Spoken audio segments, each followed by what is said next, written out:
Bismillahirrahmanirrahim. Assalamualaikum warahmatullahi wabarakatuh. Perkenalkan, nama saya Mutiara Sari dengan NIM 2003-2077 dari Prodi Biologi dan Kependidikan, Fakultas Matematika dan Ilmu Pengetahuan Alam Universitas Negeri Padang.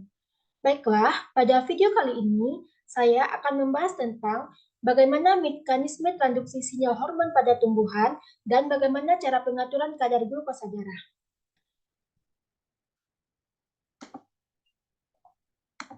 Sebelumnya, kerja hormon di sel target diawali dengan penerimaan hormon oleh reseptor yang merupakan protein spesifik. Setelah hormon terikat pada reseptor, maka terjadi perubahan pada reseptor sedemikian rupa, sehingga terjadi proses dua, yaitu dengan pembentukan senyawa lain yang meneruskan sinyal hormon yang disebut dengan second messenger. Kompleks hormon reseptor merupakan mediator aktif sebagai penerus sinyal, dan reseptor setelah terikat pada hormon akan berubah dan bertindak sebagai enzim. Nah, senyawa second messenger ini dalam sel meliputi AMP siklik, kalsium, dan fosfatidil inosida, GMP siklik, dan kinase atau disebut juga dengan fosfatase. Pada slide PowerPoint yang ditampilkan, itu ada jalur transduksi sinyal pada tanaman, itu ada mekanisme A, dan ada juga itu mekanisme B. Yang pertama, kita bahas tentang pada gambar A. Nah, hormon menempel pada reseptor, mengaktifkan protein G, serta selanjutnya mengaktifkan enzim fosfolipase C atau FC. Nah, FC nanti akan mengkatalisis fosfatidinoinositol biosfosfat atau PIP2 menjadi diaselglisero atau DAG. Dan fosfatidil-inositol bisfosfat atau IP3 nanti merangsang organel retikulum endoplasma atau mitokondria yang akan mereaksikan pengeluaran ion kalsium atau disebut dengan Ca2+ ke dalam sitoplasma. DAG mereaksikan protein kinase C yang akan merangsang pengaktifan enzim sehingga timbul reseptor seluler. Nah, ion Ca2+ dapat meningkatkan protein kinase dan juga dapat mengaktifasi K kinase yang mengaktifasi protein sehingga timbul respon seluler.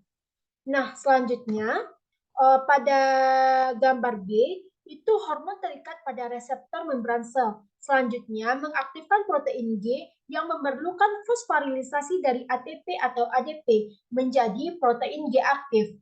Nah, protein G aktif ini akan mengaktifkan adenylyl siklase yang akan mengkatalisis ATP menjadi AMP. Selanjutnya, CAMP yang akan menempati protein kinas sebagai regulator sehingga melepaskan bagian katalitiknya merubah protein kinase menjadi aktif. Nah, protein kinase aktif ini yang akan mengaktifkan enzim sehingga timbul respon seluler. Dalam hal ini, adanya protein G sebagai perantara atau penerus atau perantara sinyal dan mekanisme pengaktifannya melalui mekanisme kaskade. Nah, selanjutnya itu untuk slide kedua, itu pengaturan kadar glukosa darah. Nah, glukosa darah adalah glukosa utama yang dihasilkan oleh tubuh dari makanan yang dikonsumsi. Glukosa dibawa ke seluruh tubuh melalui pembuluh darah untuk menghasilkan energi bagi sel-sel di dalam tubuh. Glukosa darah juga merupakan gula sederhana dalam makanan dalam bentuk disakarida atau terikat dalam bentuk molekul lain. Glukosa ini berasal dari makanan yang mengandung karbohidrat. Karbohidrat yang telah dicerna nantinya akan menghasilkan glukosa, galaktosa, dan fruktosa yang kemudian diangkut ke hati melalui vena porta hepatica. Nah, galaktosa dan fruktosa cepat diubah menjadi glukosa dalam hati. Glukosa diubah menjadi glikogen dalam hati dan otot melalui proses glikogenesis. Nah, glikon dimetabolisme kembali menjadi glukosa melalui proses glikogenolisis.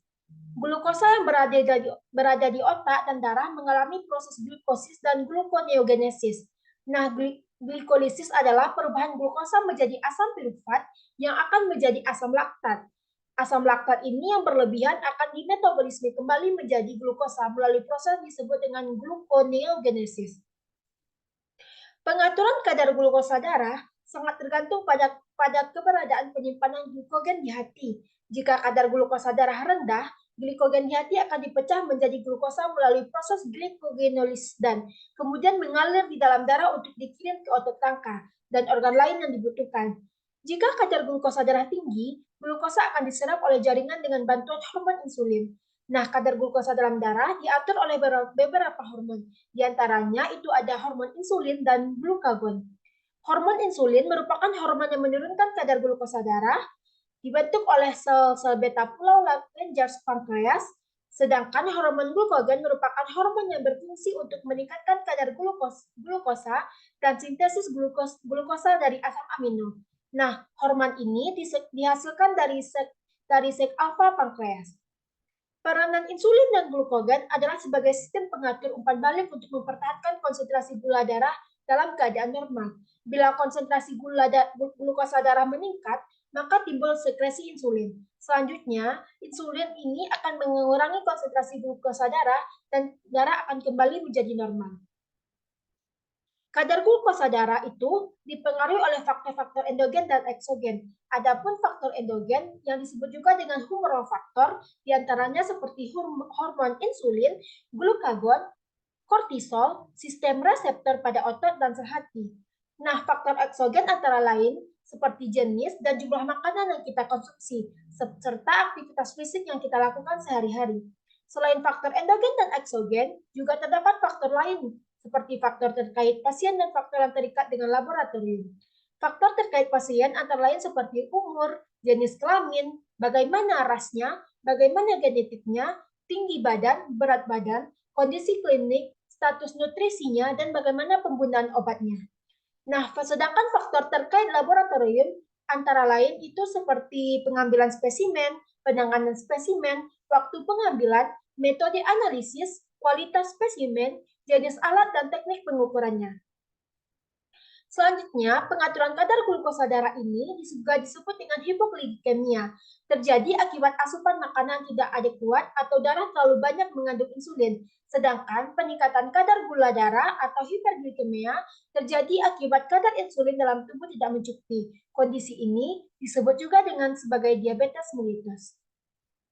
Baiklah, sekian presentasi saya. Saya mohon maaf jika ada kesalahan. Saya sudahi dengan wabillahi taufiq wal hidayah. Wassalamualaikum warahmatullahi wabarakatuh.